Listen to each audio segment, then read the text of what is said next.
Hey guys, what's going on? Lucky here. So it is, what is it? It's the 23rd. Yeah, a couple days till Christmas.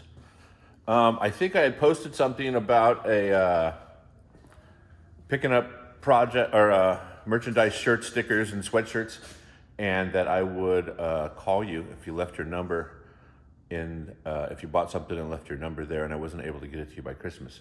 Pretty sure I'm going to be busy all day tomorrow calling people. Oops. Not a big deal. Let me give you a hoedown on what's going on at the shop. Fury Wagon is here. It's running great. It did backfire the other day, and I think I'm going to check the mufflers because it was a big one.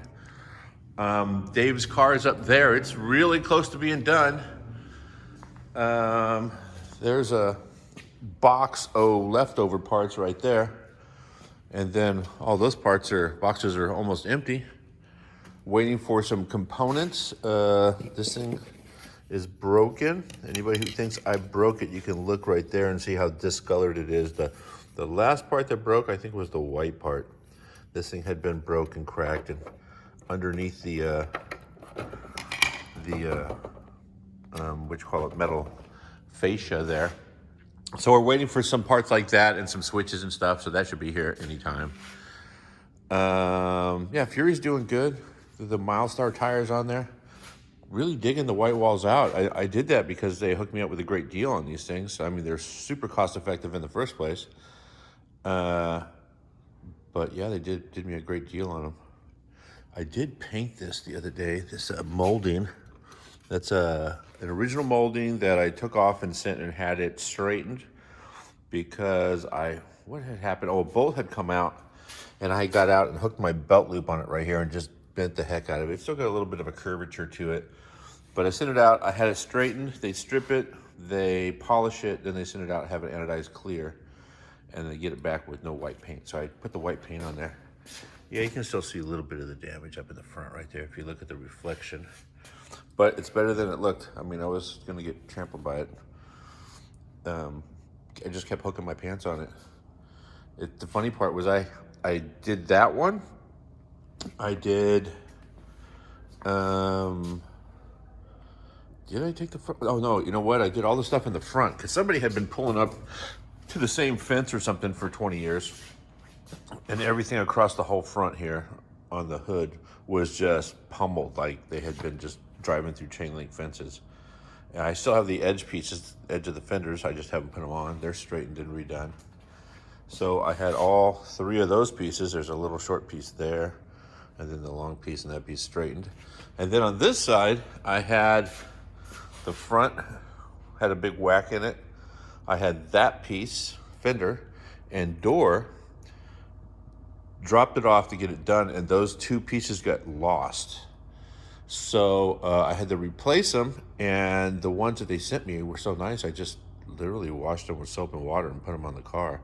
I got them from the place in Oregon. I forget what it's called. Wildcat.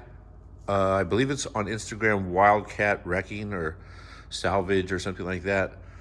But yeah, they zip tied those things or taped them to a piece of wood and put them inside of a tube and shipped them out. So if you guys are looking for rare Mopar molding, that's the hookup. Wildcat something or rather. It's in Oregon, and all they do is Mopar Chrysler stuff. So Plymouth, obviously. So yeah, that was a good hookup. I need to find those front pieces and put them on.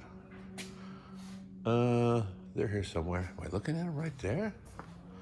No, back windows for the 66, which brings me to the next topic, the 66. So I have a friend of mine that does Bodywork. He actually is a project manager at a local shop. Oh, a guy's private car collection, basically, not really a shop, not open to the public. And he is super meticulous with the stuff he does great work. And the target for the 66 is to make it look original, not necessarily restored. Yeah, this is just going to be a daily driver, super nice daily driver, or just pretty cool daily driver. If you recall, in the past, we put quarter panels, inner and outer wheel wells, floor from front to back, part of the firewall, rear valance, a ton of work on this car. Frame off, complete motor, still need to do transmission.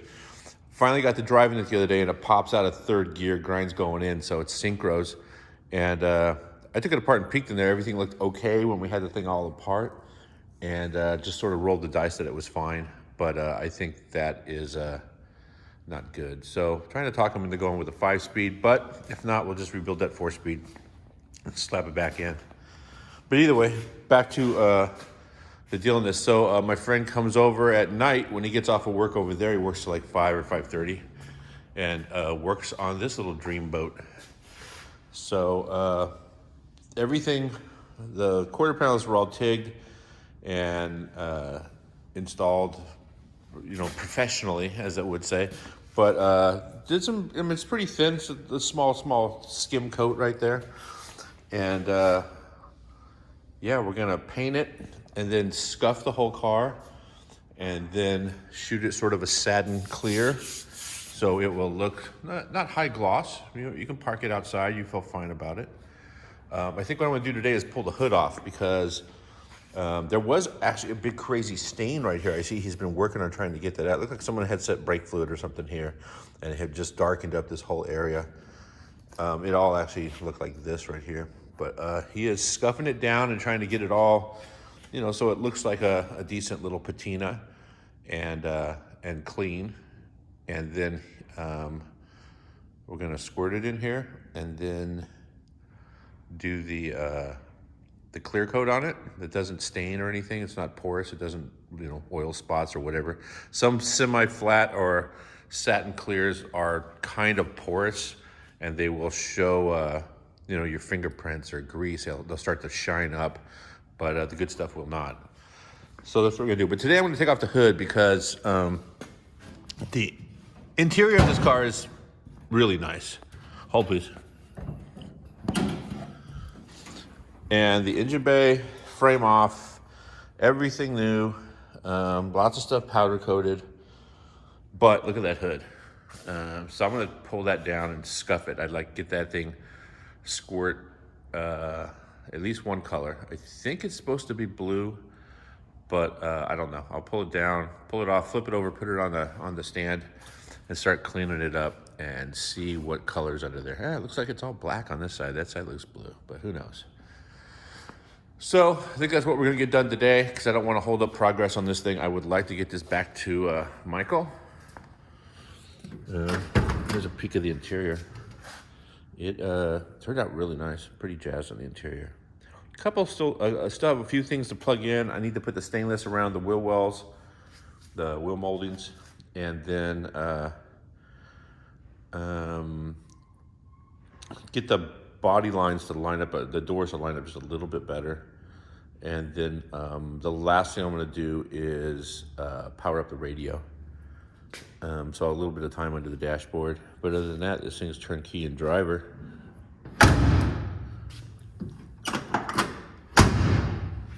Closes pretty good. Either way. So that's the 66. There has been progress on the OBS truck. However, I'm going to save that for another video because that's going to be a bit of talking going on there. So yesterday, I slapped on this intake. That's sort of a temporary. I'm going to do one more cut and make it go back down. Put the filter behind the cowl where the louvers are, the core sport. And then there's a cover that goes in the middle of that, the factory cover. But yesterday the gig was to make this thing charge. So this thing had the Bosch alternator on it, which the ECM is supposed to, or the ECM is supposed to regulate the voltage. And I'm sure you can make that work, but honestly, for less than $100, you can go get one that just bolts on, has one excite wire that goes to your ignition source, and boom, 14.5 volts. This thing started running great right there. Had some running issues, and I realized that I hadn't hooked up the alternator yet. So, another thing I saw the other day too, which is interesting. Sometimes you'll come across problems on semi-restorations where you're doing a little resto mod.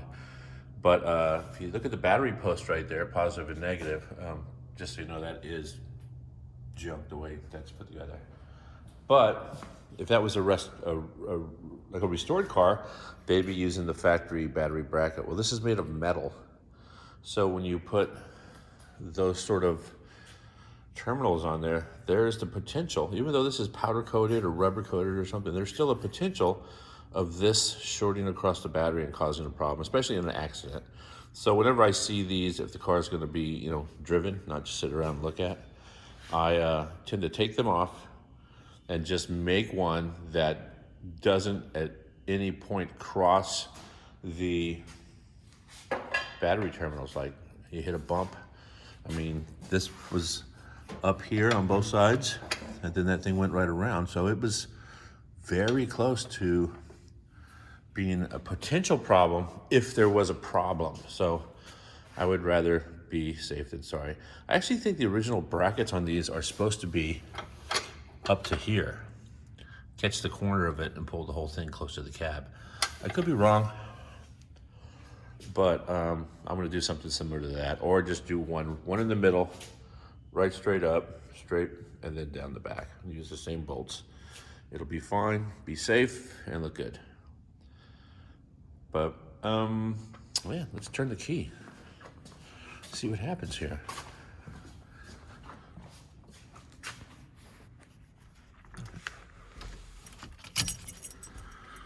Fuel pump.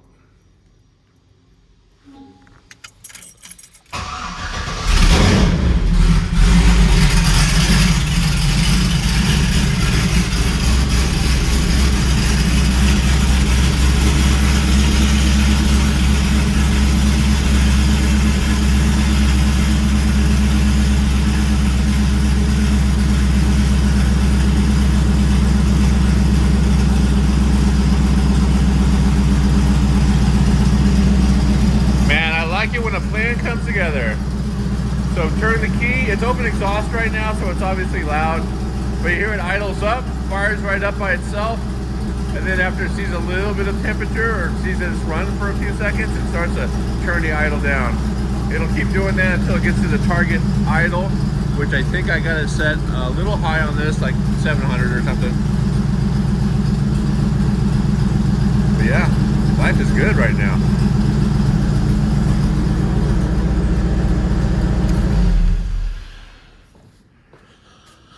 Very cool, very happy with that. Crazy. So this thing had some running issues, and it was low voltage. So, yeah. That and the fact there was another issue. I had to put, so it has headers on it, it has collectors, and the O2 sensor is in the collector, not the header. So the O2 sensor is super cold, or super close to the end of the collector, and I had no head pipe on it, no extension on that. So cold air was hitting one side of the O2 sensor, and exhaust coming at the other side. So it would see a lean condition and try to add gas. That and yeah, if it starts to run a little bit poorly, like if you lose one spark plug, one wire, foul one plug, it'll simulate that chop, and as soon as the ECU sees some chop, it considers it a lean condition and starts dumping more fuel into it. So either way, I put 3 or 4 foot extensions on those, welded them up so no cold air could get in on the other side of it, and boom, this thing started tuning itself and running much better.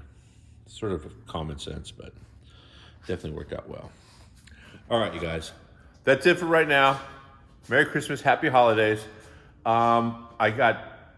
I sold a lot of stuff yesterday when I put that, if you leave your phone number in there and I can't get it to you, I'll give you a call. So I will be talking to a lot of you very soon. Thanks a lot, you guys. See you soon. Happy holidays. Stay safe.